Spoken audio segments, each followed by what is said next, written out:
Hello बच्चों, आज हम पढ़ेंगे 9th क्लास के एनसीईआरटी की प्रायिकता चैप्टर 15। प्रायिकता देखो होती क्या है। पहले तो किसी घटना के होने की संभावना को प्रायिकता कहते हैं। जैसे कोई भी घटना घटित होती है उसमें प्रायिकता, जैसे उसमें दो चीज़ें होती है। प्रत्येक घटना घटित होने या न होने की जो प्रायिकता होती है वो 0 और 1 के मध्य होती है। दूसरा पॉइंट है कि सभी प्रायिकताओं का जो योगफल होता है वो 1 होता है। सभी प्रायिकताओं का जो योगफल होता है वो कितना होता है। अब अपन करेंगे 15.1 का पहला क्वेश्चन। पहला क्वेश्चन ये है कि एक क्रिकेट मैच में एक महिला बल्लेबाज खेली गई 30 गेंदों में से 6 बॉलों पर चौके मारती है। तो हमें पूछिए चौके न मारे जाने की प्रायिकता। तो कुल गेंदें यानी कुल प्रायिकता होगी अपने पास 30। गेंदों की संख्या जिन पर उसने चौके नहीं मारे, तो हमें क्या करना है, टोटल में से जिन पे चौके मारे उसमें से माइनस कर देंगे तो हमारे आ जाएंगे 24। वो हो जाएंगे अनुकूल परिणाम। अब हम करेंगे चौका न मारे जाने की प्रायिकता।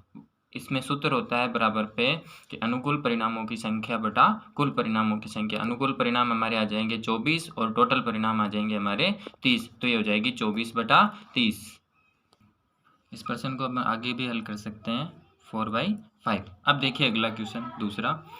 2 बच्चों वाले 1500 परिवार का यादृच्छिक चयन किया जाता है, यानी बिना देखे चयन किया जाता है। उनसे निम्न आंकड़े प्राप्त होते हैं। जैसे उनमें परिवारों में लड़कियों की संख्या, जैसे 2 लड़कियां हैं ऐसे 475 परिवार है, 1 लड़की है ऐसे 814 परिवार है, और 0 लड़कियां जिनमें कुछ ही लड़कियां नहीं है उनमें परिवारों की संख्या 211 है। इनमें से एक परिवार चुना जाता है, इसकी क्या प्रायिकता है। जैसे 3 क्वेश्चन पूछे हमारे को इसमें। 2 लड़कियां होने की प्रायिकता, तो 2 लड़कियां कितने परिवारों में, 475 में, और 1 लड़की किसमें है, 814 में, और कोई लड़की नहीं है, तो ऐसे परिवार कितने हैं, 211। देखिए अपन अब पहला प्रश्न करते हैं। इसमें टोटल परिवारों की संख्या तो है हमारे 1500, और वह परिवार जिनमें 2 लड़कियां हैं ऐसे परिवारों की संख्या है 475। अब अपन इसकी प्रायिकता निकालेंगे। 2 लड़की होने की प्रायिकता बराबर आ जाएगा लड़कियों की संख्या जिनमें 2 परिवार है एंड टोटल परिवार आ जाएंगे, कुल परिवार कितने 1500 आ जाएगा नीचे 475/1500। फिर इन्हें काटेंगे 5 से, तो 475 कट जाएंगे 95 बार, और 1500 कट जाएंगे 300 बार। फिर इनको 5 से और काट देंगे तो ये कट जाएंगे 90 और 60 बार, यानी 5 से डिवाइड करेंगे 95 को तो ये 19 बार कट जाएगा और 360 बार कट जाएगा। अब देखिए इसका दूसरा क्वेश्चन, जिसमें 1 लड़की है उसकी प्रायिकता पूछी है हमारे को। तो कुल परिवार वही आ जाएंगे 1500, और ऐसे परिवार जिनमें 1 ही लड़की है ऐसे परिवारों की संख्या 814 है। तो हम करेंगे 1 लड़की होने की प्रायिकता बराबर 1 लड़की वाले परिवारों की संख्या बटा कुल परिवारों की संख्या। हमारे पास 1 लड़की होने वाले परिवारों में जो है 814 ऐसे परिवार, एंड कुल जो परिवार है वो 15।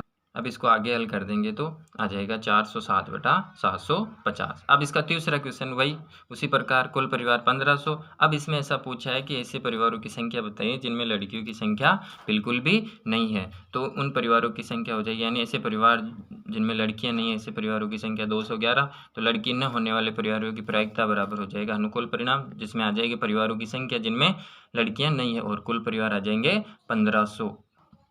अब इसकी प्रायिकता हो जाएगी 211/1500। अब अगला क्वेश्चन करते हैं। इस क्वेश्चन दे रखा आपको, अध्याय 14 के अनुच्छेद 4.4 का उदाहरण 5 लीजिए। कक्षा के किसी एक विद्यार्थी का जन्म अगस्त में होने की प्रायिकता ज्ञात करनी है। ये एग्जाम्पल है 14.4। इसमें आपको बच्चे दे रखे हैं, बच्चों की संख्या दे रखी है, और उनमें जिस महीने में जन्म हुआ उनके बारे में डिटेल में दे रखा है। उसमें कुल विद्यार्थी है 40, और अगस्त महीने में जन्म होने वाले विद्यार्थियों की संख्या है, अगस्त में जो जन्मे उन विद्यार्थियों की संख्या देखिए कितनी है, 6। ठीक है, तो विद्यार्थी का जन्म अगस्त में होने की प्रायिकता बराबर अगस्त में जन्मे विद्यार्थियों की संख्या बटा कुल विद्यार्थियों की संख्या। तो अगस्त में जन्मे विद्यार्थियों की संख्या 6 हो जाएगी, और बटे में कुल विद्यार्थी कितने हो जाएंगे 40। इसको आगे सरल करेंगे तो 3/20 आ जाएगा। देखिए बच्चों, हम करेंगे अपन चौथा क्वेश्चन। 3 सिक्कों को एक बार 200 बार उछाला जाता है। 3 सिक्कों को एक साथ 200 बार उछाला जाता है। इसमें विभिन्न परिणाम आए, जैसे 3 चिताएँ 23 बार, 2 चिताएँ 72 बार, 1 चिताएँ 77 बार, कोई भी चित नहीं, ऐसे परिणाम 28 है। हमें प्रश्न में इसमें पूछा है कि यदि 3 सिक्कों को एक साथ पुनः उछाला जाता है तो 2 बार चित आने की प्रायिकता ज्ञात करो। तो हमें प्रश्न में देखना है कि 2 बार चित किन में आ रहा है। देखो 2 बार चित आ रहा है 72, तो ये तो हो जाएंगे इनमें अनुकूल परिणाम और टोटल परिणाम हो जाएंगे हमारे 200। तो हो जाएंगे 2 बार चित आने की संख्या बराबर 72 और कुल संख्या हो जाएगी 200। तो हम प्रायिकता ज्ञात करेंगे 2 चित आने की प्रायिकता बराबर 2 चित आने की संख्या बटा कुल संख्या, जितने बार हमने सिक्कों को उछाला है। तो ये आ जाएगा 72 बटा 200। 72 बटा 200 को अपन हल करेंगे आगे 36 बटा 100, इसको हल करेंगे तो 9 बटा 20 आएगा। यह आंसर है इसका। सॉरी, यहाँ पे आंसर आएंगे 9 बटा 25। अब देखिए दोस्तों, अपन करेंगे 5वां क्वेश्चन। एक कंपनी ने यादृच्छिक 2400 परिवारों का एक चयन किया था, जिसके आय के हिसाब से, जिनके पास वाहनों की संख्या अलग अलग है सबके पास। हमारी को एक सारणी दी हुई है, उसके हिसाब से यानी आय के हिसाब से अलग अलग वाहन है सबके पास। हम देखते हैं जैसे 7000 से कम, यानी ऐसे परिवार 0 वाहन वाले 10 परिवार, 1 160, 2 25, 2 से अधिक वाले ऐसे कोई भी परिवार नहीं है जिनमें 2 से अधिक वाहन है, जिनकी आय कितनी हो 7000 से अधिक हो। 7000 से 10,000 के बीच में 0 वाहन किसी के पास, यानी सबके पास वाहन नहीं, यानी ऐसे कोई परिवार नहीं है जिसके पास वाहन नहीं है। 1 वाहन है 305 परिवारों के पास, 2 वाहन है 27 परिवारों के पास और 2 से अधिक 2 परिवारों के पास है। अब हम देखो 10,000 से 13,000, एक परिवार ऐसा है जिसके पास वाहन नहीं है। एक वाहन वाले 535, 2 वाहन वाले 29 परिवार है और 2 से अधिक वाले 1 परिवार है। अब सैलरी 13,000 से 16,000 वालों के पास ऐसे 2 परिवार है जिनके पास वाहन नहीं है। 1 वाहन वाले परिवारों की संख्या 469 है, 2 वाहन वाले के गुण 60 और 2 से अधिक वालों के पास 25 वाहन है। 16,000 या इससे अधिक आय जिनकी है, एक परिवार ऐसा है जिसके पास वाहन नहीं है और 1 वाहन वाले 579 और 2 वाहन वाले 82 परिवार है और 2 से अधिक वाले 88 परिवार। अब इसमें हमें एक परिवार का चयन करना है जैसे वाहनों के हिसाब से। तो पहला क्वेश्चन हमारे को दे रखा है कि जिनकी आय 10,000 से 13,000 है, यानी जिसके पास 2 वाहन हो, हमें उनकी प्रायिकता ज्ञात करनी। जैसे देखिए 10,000 से 13,000 वाले, अब 2 वाहन वाले देखो कितने परिवार है 29, तो टोटल परिवार हमारे पास है 2400। एंड अब देखिए इसमें दूसरा क्वेश्चन पूछा है कि 16,000 जिनकी आय है, उससे 16,000 या इससे अधिक आय वाले पास जिनके पास केवल एक ही वाहन हो, ऐसे हमारे को ज्ञात करना उसकी प्रायिकता। और तीसरा क्वेश्चन है कि 7,000 प्रति माह कमाने वाला जो व्यक्ति है उसके पास कोई वाहन नहीं है, इसकी भी हमें प्रायिकता ज्ञात है। अब चौथा क्वेश्चन है, इसका आय 13,000 से 16,000 के बीच वाले ऐसे परिवार जिनके पास 2 से अधिक वाहन, उसकी भी हमें प्रायिकता ज्ञात करनी है। 5वां क्वेश्चन हमारे को पूछा है ऐसे परिवार जिनके पास 1 से अधिक वाहन नहीं है, ऐसे हमें। अब देखिए इसका हम पहला प्रश्न करते हैं। पहले प्रश्न में हमें पूछा है कि 10,000 से 13,000 जिनकी सैलरी है उनके पास 2 वाहन आने की प्रायिकता हमारी को ज्ञात करनी है, 2 वाहन होनी चाहिए। तो इससे हमारे पास 29 परिवार है। कितने परिवार है 29, और कुल परिवारों की संख्या है हमारे पास 2400। तो हम प्रायिकता ज्ञात करेंगे 2 वाहन वाले परिवार की प्रायिकता जिनकी आय 10,000 से 13,000 के बीच में है। तो हमें पहले तो ऊपर तो आ जाएगी परिवारों की संख्या और नीचे आ जाएगी कुल परिवारों की संख्या। तो 2 वाहन वाले परिवार कितने हैं हमारे पास 29, और कुल परिवार हमारे पास कितने हैं 2400। ये इसका आंसर हो गया। अब अपन करेंगे इसका दूसरा क्वेश्चन। दूसरा क्वेश्चन हमारे पास ऐसा है कि 16,000 या इससे अधिक आय वाले ऐसे परिवार जिनके पास केवल एक वाहन है। तो कुल परिवार तो हमारे पास 24 है और एक वाहन वाले जो परिवार है वो 579 है। ठीक है, तो हम करेंगे 16,000 या इससे अधिक आय जिनके पास एक वाहन है, 16 इससे अधिक आय जिनके पास एक वाहन है की हम प्रायिकता ज्ञात करेंगे। तो ऊपर तो आ जाएंगे 16,000 या इससे अधिक आय वाले परिवारों की संख्या जिसके पास टोटल हमारे पास कितने एक वाहन है, और नीचे आ जाएंगे कुल परिवार। तो ऐसे परिवार हमारे पास है 579 और कुल परिवार हमारे पास 2400। अब हम करेंगे तीसरा क्वेश्चन। तीसरा क्वेश्चन हमारे पास है कि 7,000 से कम सैलरी वाले परिवार जिनके पास किसी प्रकार का कोई वाहन नहीं है, तो ऐसे परिवार हमारी सारणी में 10 है, हम निकालेंगे। और कुल परिवार हमारे पास हो गए 2400 जिनके पास कोई वाहन नहीं है की प्रायिकता निकालेंगे। तो ऊपर तो आ जाएंगे अनुकूल परिणाम जिनके पास 10 एक ही वाहन नहीं है, तो ऐसे परिवार तो कितने हो जाए, परिवार 10 हो जाएंगे और कुल हमारे पास परिवार हो जाएंगे 2400। तो 10/2400 एक सरल करेंगे तो 1/240। चौथा प्रश्न हमारे को पूछा है कि 13,000 से 16,000 जिनकी आय है और वाहन है उसके पास 2 से अधिक ऐसे परिवारों की हमें प्रायिकता ज्ञात करनी है। तो ऐसे परिवार हमारे पास 25 है टोटल और कुल परिवार हो जाएंगे 2400। तो 2 से अधिक वाहन वाले परिवारों की प्रायिकता बराबर हो जाएगा 2 से अधिक वाहन वालों की परिवारों की संख्या बटा कुल परिवार, तो 25/2400। तो इसको आगे हल करेंगे तो 1/6 आ जाएगा। अब अपन करेंगे पांचवा प्रश्न हमारे को पूछा है कि ऐसे परिवारों की संख्या जिनके पास एक से अधिक वाहन नहीं है। तो हमारी सारणी में ऐसे परिवार टोटल करेंगे तो 2062 आएंगे। कुल परिवार हो जाएंगे 2062 जिनके पास एक से अधिक वाहन नहीं है, ओनली एक ही वाहन है। ऐसे परिवार हमारे पास कितने आ जाएंगे, 2062 आ जाएंगे और कुल परिवार हमारे पास है 2400। तो ऐसे परिवार जिनके पास एक से अधिक वाहन नहीं की प्रायिकता बराबर अनुकूल परिणाम, यानी जिनके पास एक से अधिक वाहन नहीं है और नीचे आ जाएंगे कुल परिवार।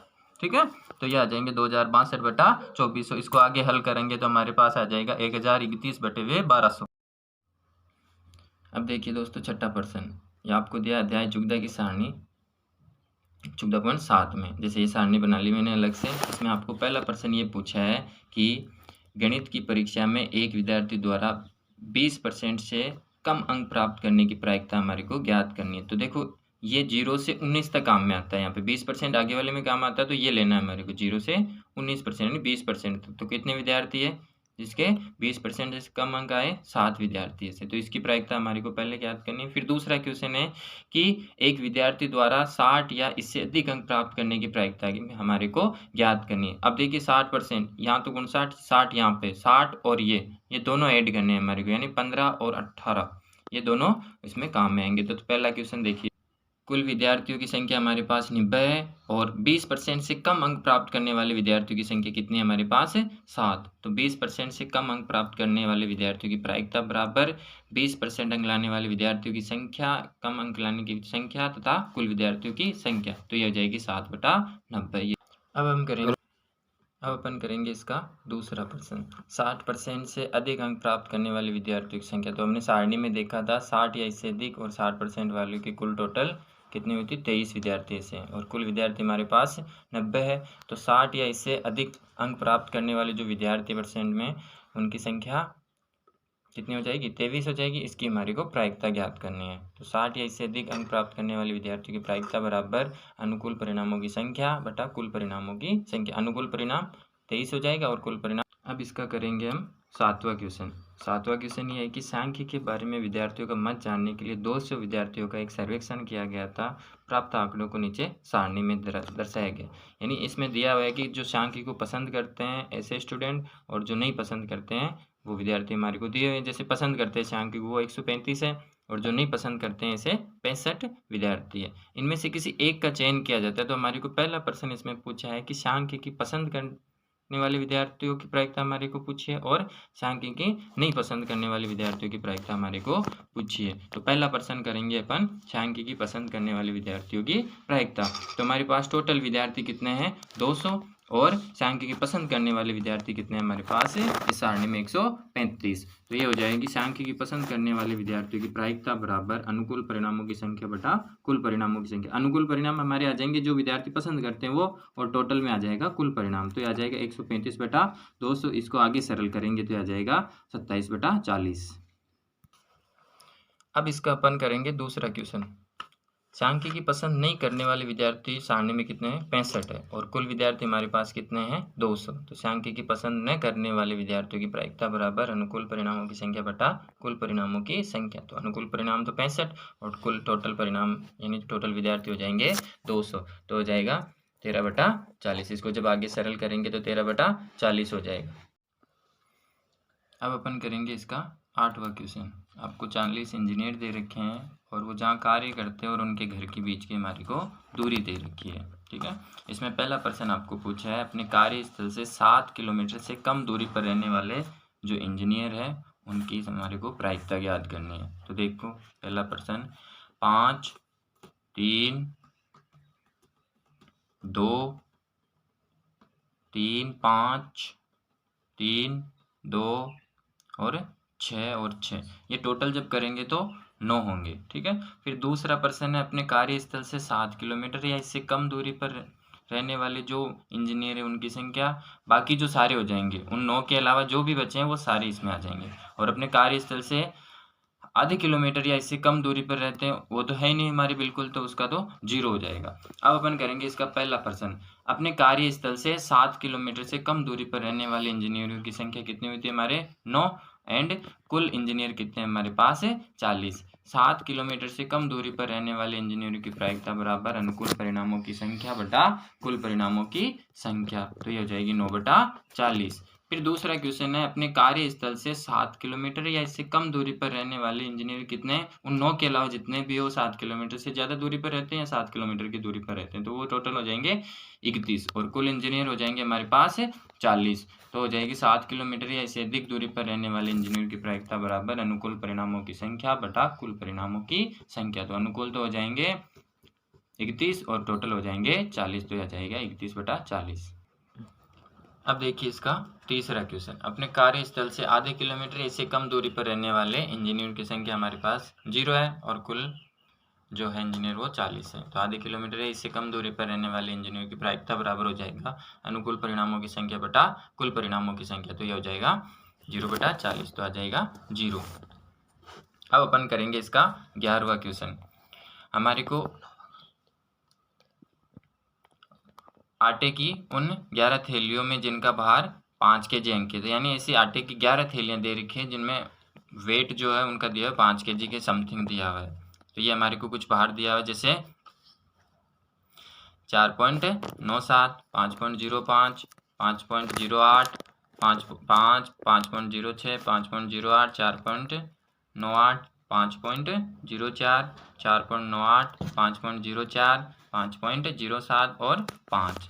हमारे को इसमें से एक थैली को चुनना है और हमारे को बताना है कि 5 kg से अधिक आटा होने की जो प्रायिकता वो हमारे को निकालनी है। तो हम इसमें ज्ञात करेंगे 5 kg या इससे अधिक आटे वाली थैली हमारे पास कितनी है, इसमें देख लेंगे। देखो, एक तो ये हो जाएगी, एक ये हो जाएगी, 5 भी तो शामिल करना है और ये भी हो जाना है, ये भी और ये और ये, इनको जब टोटल करेंगे तो हमारे पास कुल थैलियाँ आ जाएगी 7 और कुल थैलियाँ हमारे पास है 11। तो 5 kg या इससे अधिक आटे की थैलियों की प्रायिकता बराबर अनुकूल परिणामों की संख्या बटा कुल परिणामों की संख्या। तो अनुकूल परिणाम तो हो जाएंगे 7 और कुल परिणाम हो जाएंगे हमारे 11, ये इसकी प्रायिकता।